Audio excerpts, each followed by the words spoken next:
আমরা সেই রাজনীতির অবসান চাই।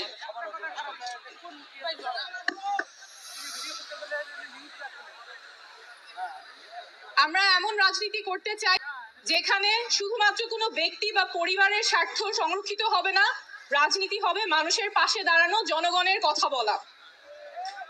আমরা চাই এমন বাংলাদেশ গড়তে যেখানে মানুষ বলবে না যে সব দলই এক, কারণ আমরা রাজনীতি করতে আসিনি ক্ষমতা দখলের জন্য, আমরা রাজনীতি করতে এসেছি জনগণের ক্ষমতা জনগণকে ফেরত দেবার জন্য। আমরা এমন বাংলাদেশ চাই যেখানে যে কেউ তার যোগ্যতা, সততা এবং জনগণের সমর্থন নিয়ে মানুষের নেতৃত্ব দিতে পারবে, নেতা হয়ে উঠতে পারবে, তার ব্যক্তি বা পরিবার পরিচয় মুখ্য হবে না।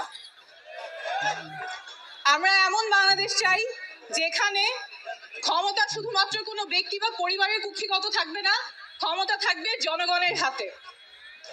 আমরা এমন বাংলাদেশ চাই যেখানে স্বাস্থ্য এবং শিক্ষা কারো পণ্যে পরিণত হবে না, সেটা সবার অধিকার, নাগরিক অধিকার, সবার সমান থাকবে। বাংলাদেশ বদলাবেই, শীঘ্রই বদলাবে, এইবার অবশ্যই বদলাবে, আপনাদের হাত ধরেই বদলাবে। ধন্যবাদ।